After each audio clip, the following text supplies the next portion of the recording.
Halo Sobat Maya, kembali lagi ke series maraton saham IPO. Nah, di video kali ini kita akan membahas tentang saham IPO MPXL. Jadi PT MPX Logistik Internasional atau MPXL ini didirikan di Lampung pada tahun 2017 dan bergerak di bidang jasa angkut. Per 30 September 2022, MPXL memiliki total 69 unit armada yang terdiri dari 9 unit dump truck, 45 unit truk tronton tangki, dan juga 15 unit truk trailer tangki. Nah, untuk pelanggan dari MPXL, ini adalah mayoritasnya perusahaan semen ya. Lalu selain melakukan aktivitas pengangkutan, MPXL ini juga ada melakukan aktivitas perdagangan material seperti semen, fly ash, dan juga bottom ash. Nah, berikut adalah komoditas-komoditas yang diangkut oleh MPXL. Sobat Maya bisa lihat ya, mulai dari semen curah, fly ash, hingga ke batu bara dan juga kapur curah juga diangkut oleh MPXL. Nah, ini adalah armada-armada yang dioperasikan oleh MPXL ya. Nah, ini jadi ada dump truck, lalu ada juga trailer tangki, dan juga tronton tangki.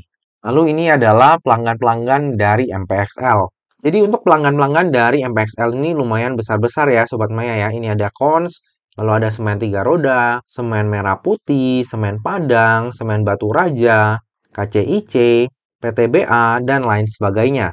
Tapi walaupun pelanggan dari MPXL ini mayoritas adalah perusahaan semen, tapi ternyata penyumbang terbesar dari pendapatan MPXL itu adalah dari kontraktor nih Sobat Maya. Lalu kita beralih ke para pemegang sahamnya. Jadi untuk para pemegang saham dari MPXL ini ada 6 ya Sobat Maya. Dengan kepemilikan terbesar itu dipegang oleh Ye Hun Ki. Tapi untuk ultimate beneficial owner dari MPXL ini adalah Bapak Wijaya Chandra. Karena Bapak Wijaya Chandra ini juga memiliki saham ya di PT Bolde Indonesia. Sehingga untuk kepemilikan sahamnya terbesar itu dimiliki oleh Bapak Wijaya Chandra. Lalu di IPO-nya MPXL ini juga akan ada lock-up period selama 8 bulan dari semenjak MPXL ini listing di bursanya kita. Oke, kita lanjut melihat dari sisi kinerjanya MPXL.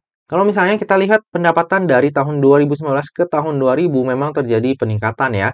Di tahun 2021, apalagi ya Sobat Maya, pendapatannya naik hampir 2 kali lipat. Tapi sepertinya di tahun 2022 ada sedikit penurunan pendapatan. Lalu misalnya kita lihat dari sisi laba bersih, dari sisi laba bersih juga terjadi peningkatan ya dari tahun ke tahun. Dari tahun 2019 ke tahun 2020 terjadi peningkatan laba hingga 6 kali. Lalu di tahun 2021 juga terjadi peningkatan laba. Namun kalau misalnya kita lihat per tahun 2022 kayaknya akan ada sedikit penurunan laba bersih ya dari MPXL ini. Kalau misalnya kita lihat dari segmen usahanya, ternyata yang menyumbang penurunan di tahun 2022 itu adalah dari penjualan material. Sementara kalau pendapatan dari jasa ekspedisi itu sebenarnya hanya berkurang sedikit ya. Nah, bagi Sobat Maya yang berencana untuk keep saham MPXL ini dalam jangka waktu panjang, perlu memperhatikan ya, apakah memang tren pendapatan dan juga laba bersihnya dari MPXL ini akan turut menurun di tahun 2023. Kalau misalnya trennya memang agak menurun, nah itu salah satu hal yang perlu diwaspadai juga. Kalau misalnya kita lihat dari sisi net profit margin dari MPXL ini agak kurang menarik ya Sobat Maya. Hanya di sekitar 6%-an. Oke, lalu untuk struktur IPO-nya adalah sebagai berikut. Jadi sebanyak-banyaknya sebesar 400 juta lembar saham atau mewakili sebanyak 20% dari modal ditempatkan dan di store penuh yang akan ditawarkan kepada masyarakat. Untuk harga penawarannya sendiri berkisar antara 103 hingga 110.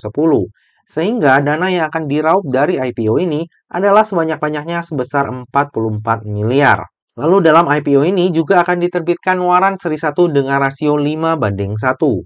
Nah, kalau misalnya kita lihat jumlah lembar saham yang ditawarkan itu nggak begitu besar, ada kemungkinan nih Sobat Maya, beberapa saat setelah IPO, misalnya 2 atau 3 bulan setelah IPO, bisa jadi saham MPXL ini akan sedikit kurang liquid ya. Karena memang lembar saham yang ditawarkan itu nggak terlalu banyak. Untuk warannya sendiri, ini benar-benar hanya pemanis ya Sobat Maya. Soalnya rasionya 5:1. Jadi nggak terlalu berpengaruh lah. Lalu dana IPO tersebut akan digunakan untuk tujuan-tujuan sebagai berikut. Tujuan yang pertama adalah sekitar 12,76% itu akan digunakan untuk pembayaran uang muka untuk pembelian armada truk. Nah, rinciannya bisa Sobat Maya di sini ya. Jumlah truk yang ingin dibeli itu 10 unit. Lalu tujuan yang kedua adalah sekitar 36,99% itu akan digunakan untuk pembelian tanah. MPXL sendiri melakukan pembelian tanah ini untuk tujuannya itu menunjang operasional perseroan sebagai bengkel dan juga pool kendaraan operasional. Lalu tujuan yang terakhir adalah sekitar 50,25% itu akan digunakan untuk modal kerja. Nah, untuk tujuan penggunaan dana IPO-nya ini tergolong cukup bagus ya Sobat Maya. Sebagian dana dipergunakan untuk belanja modal, lalu ada juga pembelian aset, dan sisanya untuk modal kerja. Seharusnya dengan adanya penggunaan dana IPO ini akan mendongkrak kinerjanya MPXL di masa mendatang. Lalu yang akan menjadi underwriter di IPO-nya MPXL ini adalah Panin Sekuritas atau dengan kode brokernya GR. Nah, GR ini jarang banget ya mengawal saham IPO. Semenjak ada IPO, GR ini cuma pernah mengawal satu saham nih Sobat Maya, yaitu CBPE. Dan CBPE ini pun di hari pertamanya listing, itu tutup di zona merah. Nah, saya ingat banget ya, waktu CBPE ini listing, itu juga ada beberapa saham yang listing barengan. Jadi mungkin kebawa sentimen negatif tersebut, makanya akhirnya closing di zona merah. Sementara UE-nya sendiri, Panin, itu malah buyback sahamnya di hari pertamanya listing. Cuma kalau misalnya kita lihat dari sisi historical, ya so far GR ini masih kurang oke ya sebagai underwriter. Mari kita lihat track record-nya GR di IPO-nya MPXL ini. Lalu kita lanjut melihat laporan keuangannya. Kalau misalnya kita lihat dari sisi aset, asetnya malah cenderung agak terjadi penurunan ya dari tahun ke tahun. Tapi begitu pula dari sisi liabilitasnya. Sementara kalau misalnya kita lihat dari sisi ekuitas, terjadi peningkatan terus ya dari tahun ke tahun. Dari sisi laporan keuangan, nggak ada hal yang aneh-aneh sih Sobat Maya. Dan bagi Sobat Maya yang concern terhadap daftar efek syariah, jika kita lihat dari sisi rasio utang dan juga sektor usahanya, maka MPXL ini akan masuk ke dalam daftar efek syariah. Oke, kita beralih ke valuasinya. Nah, valuasinya saya bikin di rentang harga IPO-nya ya, Sobat Maya. Jadi nantinya kalau misalnya MPXL ini listing di harga terendahnya, yaitu di harga 103, maka PR-nya itu akan berada di 31,34 kali, dan PBV-nya di 2,45 kali. Sementara market cap-nya berada di 206 miliar. Sementara jika MPXL ini listing di harga tertingginya, yaitu di harga 110, maka PR-nya itu berada di 33,47 kali dan PBV-nya di 2,53 kali. Sehingga market cap-nya juga akan berada di 220 miliar. Nah, untuk valuasi dari MPXL ini cenderung standar ya untuk ukuran saham IPO. Jadi enggak yang terlalu murah banget Sobat Maya. Lalu jika kita bandingkan dengan kompetitor di sektor yang sejenis, valuasi dari MPXL ini masih cenderung mahal ya Sobat Maya. Jadi kalau misalnya kita bandingkan dengan Pura contohnya yang armadanya itu udah banyak banget, market cap-nya masih di 315 miliar. Sementara MPXL kalau misalnya langsung IPO aja itu minimal di 206 miliar market cap-nya. Jadi agak cenderung tinggi juga ya kalau misalnya kita bandingkan dengan perusahaan di sektor yang sejenis. Nah, dari tadi udah banyak hal yang kita bahas, sekarang tiba juga kita ke bagian kesimpulan. Kesimpulan yang pertama, secara bisnis, MPXL ini masih cukup menarik. Pendapatannya itu memang menurun ya di tahun 2022, namun masih ada potensi kenaikan pendapatan di masa mendatang. Terlebih jika kita mengingat bahwa MPXL ini baru berdiri di tahun 2017 dan saat ini udah punya klien-klien besar. Dari sisi net profit marginnya, untuk ekspedisi itu marginnya cukup besar.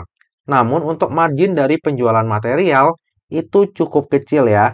Dan sayangnya pendapatan MPXL ini justru sebagian besar disumbang oleh segmen penjualan material. Jadi untuk MPXL ini harusnya mereka tuh lebih ngeboost ke pendapatan dari jasa ekspedisi nih Sobat Maya.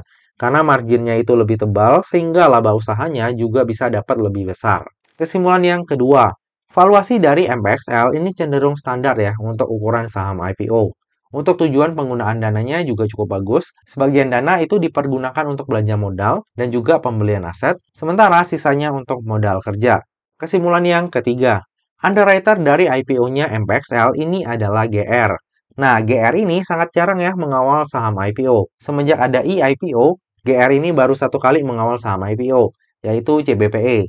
Dan sayangnya ditutup di zona merah di hari pertamanya listing. Nah, semoga aja di IPO-nya MPXL ini GR bisa berperan lebih baik ya. Kesimpulan yang keempat, bersamaan dengan IPO ini terbit pula waran seri 1 dengan rasio 5:1.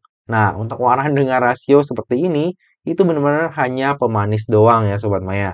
Impact-nya nggak terlalu besar. Kesimpulan yang terakhir, saya sendiri akan wait and see dulu ya. kan bakalan ada 4 saham IPO yang listing barengan nih. Kalau misalnya nanti MPXL ini listingnya sendirian, nggak barengan SMIL contohnya, nah itu saya akan mungkin beli ya untuk MPXL. Tapi kalau misalnya dia barengan SMIL atau satu hari setelah 4 IPO barengan, itu mungkin saya akan skip nih untuk MPXL. Atau kalaupun beli, hanya beli sedikit aja. Jadi saya masih menunggu jadwal penawaran umum dari MPXL dulu.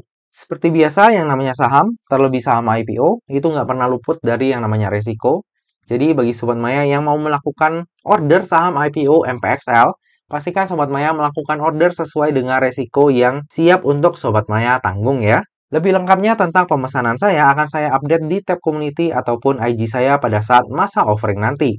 Nah Sobat Maya, demikianlah video review saham IPO MPXL. Semoga aja video ini dapat bermanfaat bagi Sobat Maya semuanya dan dapat menjadi bahan pertimbangan nih. Apakah nantinya Sobat Maya akan membeli saham IPO MPXL atau enggak? Nah Sobat Maya, demikianlah video kali ini. Akhir kata, jangan lupa untuk selalu jaga kesehatan, jangan lupa untuk selalu bahagia, dan semoga perjalanan investasi kita selalu cuan bareng-bareng ya. Sampai jumpa di video selanjutnya. Dah.